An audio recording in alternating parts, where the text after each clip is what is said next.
بسم الله رب اشرح لي صدري ويسر لي أمري واحلل عقدة من لساني يفقهوا قولي. Is this okay? اللهم لا علم لنا إلا ما علمتنا إنك أنت العليم الحكيم. I know you're all here for Umar Sulaiman. I'm here for Umar Sulaiman too. But 15 minutes inshallah and we'll be done together. As was mentioned, I actually have been looking for the answer to this question for the past couple months.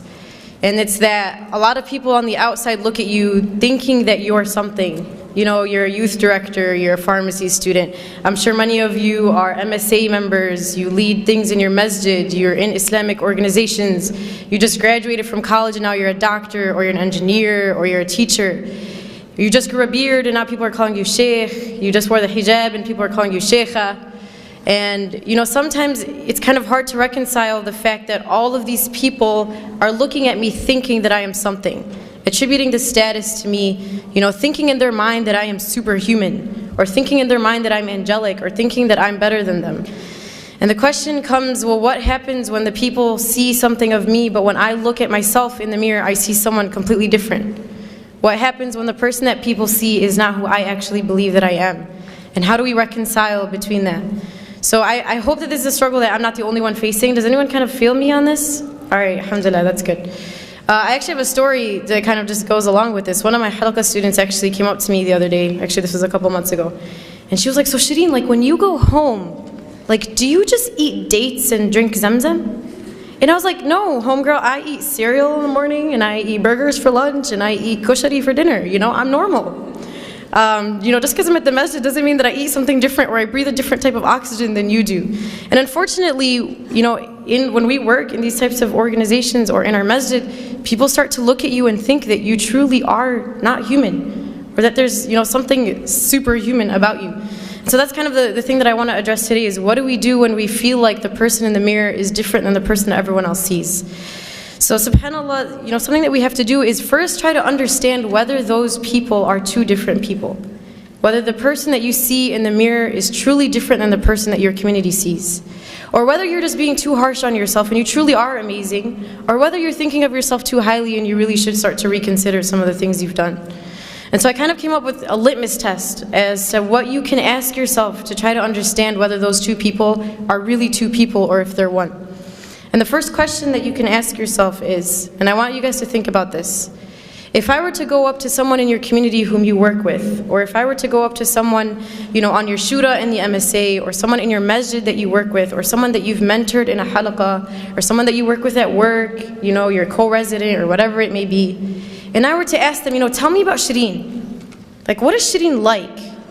What does Shereen, when you're with Shereen, how do you feel? When these people are with you, how do they feel when you're around them?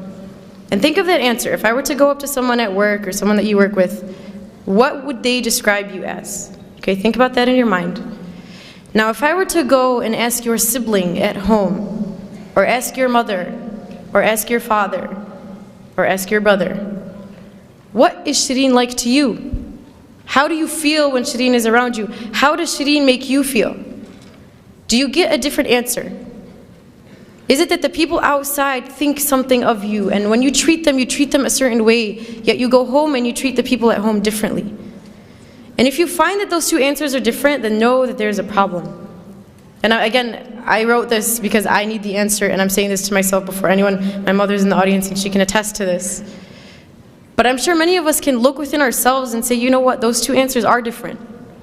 The person that I am on the outside is different than the one I am at home. The person that the community sees of me is different than the one that my mother sees of me. You know, and the Prophet ﷺ told us, he said, خَيْرُكُمْ خَيْرُكُمْ لِأَهْلِهِ وَأَنَا خَيْرُكُمْ لِأَهْلِي. He said that the best among you are the best to your family, and I am the best to my family. Why does the hadith not say, خَيْرُكُمْ خَيْرُكُمْ, the best of you are the best to your communities? Or the best of you are the ones who give the best speeches? Or the best of you are the ones who give the best halaqas? Or the best of you are the best at work? Because it's really easy to be good outside. It's really easy to be nice to the people at work, because if you're not, they're going to subtweet you on Twitter. And if you're not, they're going to think you're terrible, and they're going to have this illusion of who you are, and they're going to talk bad about you. But if you do something bad to your mom, she's not going to disown you, I hope. You know, if you're disrespecting your sister, she's still going to be your sister. But if you do something bad on the outside, you can potentially ruin a relationship. And so that's why it's easy for us to be good on the outside, but it's hard to be good at home. And that's why the hadith goes that the best of you are the best to your family, because your true character comes out at home. When you've had a long day at work or a long day at school, you face a lot of difficulties, a lot of struggle, you've had a hard day, and you've tucked it in so no one sees it of you, no one sees the flaws, no one sees the weaknesses. But then you go home and you unleash the monster. You unleash the thing that's been building within you the entire day. And who do you unleash it to? The people that you should care about most. The people that deserve the most respect from you. You know, and that's what we do. So I need you guys to think about that. And Aisha radiallahu anha was asked about the Prophet ﷺ. She was asked, you know, we know that the Prophet ﷺ on the outside is amazing. Tell us about what he's like at home. We don't get to see him at home. Aisha, tell us what he's like at home. And her response was profound, not just in the way that she described the Prophet, but the fact that it came from her. She said, كَانَ قُرْآنًا يَمْشِي, that he was a walking Qur'an. He wasn't just a walking Qur'an when he was at the masjid. He wasn't just a walking Qur'an when he gave a halaqah. Not just when he was in the community. He was a walking Qur'an when he was at home too. The Qur'an that he was walking, he walked outside and he walked inside. The people who were within his home felt the same way that the people on the outside felt. That's why this is profound. That's why this is important. But I'm sure all of us are trying to be that Qur'an and Yamshi on the outside. We're trying to be that amazing halaqah giver on the outside. We're trying to be awesome to everyone on the outside, yet to the people at home we don't care. And there's a beautiful line of poetry that I read the other day, and it's scary. Listen to this. What good am I if I do not fill the plates of the ones who fed me, but fill the plates of strangers? What good am I if I do not fill the plates of the ones who fed me, yet fill the plates of strangers? What good are you if the one who raised you doesn't see anything from what she's raised you with? What good are you as the one who fed you doesn't see any of the fruits of what she's taught you? The one who spent her blood, sweat, and tears on you for 20, 30 years. And the one who is the reason as to why you are who you are today. The one who helped you get there. Yet as soon as we get our degree, as soon as we can speak, as soon as we're something to the community, we forget about everyone who taught us. We forget about the people who made us who we are. So that's the first question you want to ask yourself. What does your public self look like? Versus what does your family see of you? What do the people in the community see? Versus what does your mother see? And what do your siblings see? And the second question that I want you guys to think of, and again, I'm talking to myself before anyone here, is compare what your salah looks like in the masjid, when there's a bunch of people in the congregation, versus your salah at home when the only person that can see you is Allah. When you're at the masjid, do you tend to read the longer surahs? Do you tend to pray the sunnah and then stay and do the adhkar after? And when you're at home, do you do the same? Or when you're at home, is it Qul Huwallahu Ahad and then you're done, and then you don't even pray sunnah, and you don't even do adhkar, and then you move on to the next thing, right? And I'm sure if we were to think within ourselves, the answer to those two questions, at least for myself, is probably different.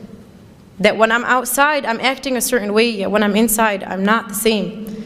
My worship in the eyes of people is not the same as my worship when it's only Allah who's watching me. And the question is, why does it matter who's watching when Allah was watching in both? Why does it matter who else is around you when Allah was always around you? And there's a very scary hadith Qudsi that Allah subhanahu wa ta'ala talks about. And He says, عَبْدِي لِمَ جَعَلْتَنِي أَهْوَنَ النَّاظِرِينَ إِلَيْكَ. He says, my slave, why did you make me the least of your worries? Why did you not care about the fact that I was watching you? He says, أَسْتَحْيَيْتَ مِنْ خَلْقِي وَلَمْ تَسْتَحْيِ مِنِّي. He says, you were embarrassed in front of my creation, but you were not embarrassed in front of me, the Creator. You were scared that people at the masjid would think you were bad, so you prayed your sunnah and you sullied longer. Yet when you went at home and I was the only one who watched you, you didn't care. You weren't embarrassed that you read Surah Al-Ikhlas and that's it. You weren't embarrassed that you didn't pray your sunnah. You weren't embarrassed that you didn't do your ithqar. Why don't you remember that I was watching you, and I was always watching you, and I am always watching you?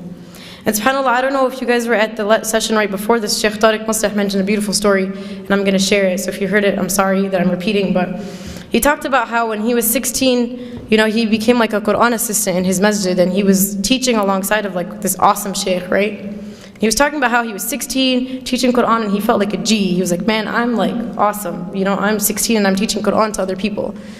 And so one day, I guess he went to the masjid early, like before Fajr or something, and he went, and he found that his sheikh's car was parked outside the masjid, but all the lights were closed. So he was like, okay, that's kind of weird.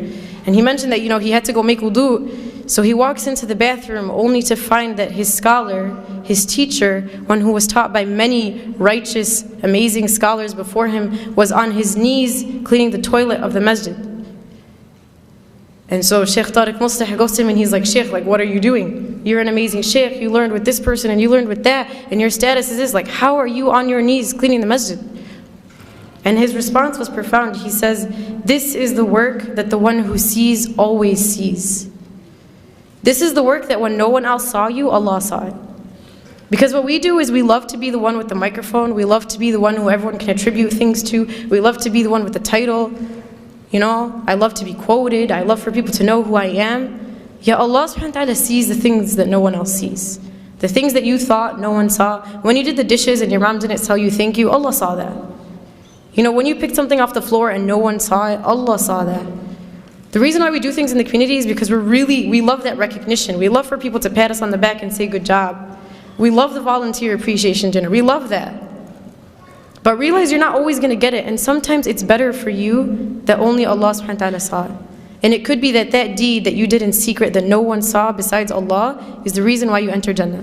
And everything that you've done in the public, everything that people saw, everything that was out in the open was stuff that you did for the wrong reasons, and you never know, that may not even count for you. So this is kind of our thought process in understanding whether or not we have this problem. Now once you find out you have the problem, what do I do? What's the solution?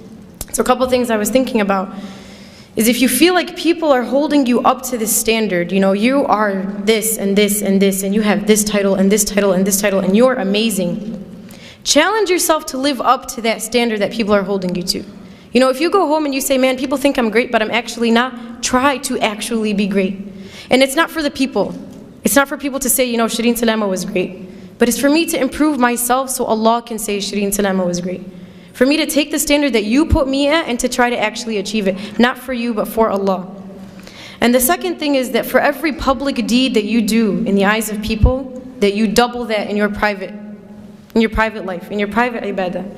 That man, if you prayed in the masjid, try to pray at home when no one else can see you besides Allah.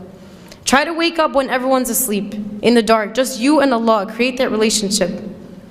And the third, and this is a dua that was taught to us by Abu Bakr radiallahu anhu. He used to receive praise, and there was this beautiful dua that he used to say. And it goes, Allahumma ghfir li ma la ya'lamun, waj'alni khayran mimma yadhunnun. Which translates to, Oh Allah, forgive me for what they do not know about me, and make me better than what they think that I am. Because it's funny, we like to cover up the fact that all of us have a hidden past. All of us have some secret, all of us have some sin, all of us have something that we've done that no one else knows. But remember that when you're being praised, that you once were in that state. Not to put yourself down, but for you to remember that Allah subhanahu wa ta'ala is the one who brought you there. And finally, and I'll conclude in reminding us that this is a journey. This by no means is something that we are going to accomplish. It's going to be a constant struggle. But at least when we die, we'll be dying on the path and struggle for the sake of Allah subhanahu wa ta'ala. So I ask Allah subhanahu wa ta'ala to make us among those who can improve upon ourselves and to make the journey to Him easy. Subhanakallahumma wa bihamdik nashhadu an la ilaha illa ant nastaghfiruka wa natubu ilayk. Assalamu alaikum wa rahmatullah.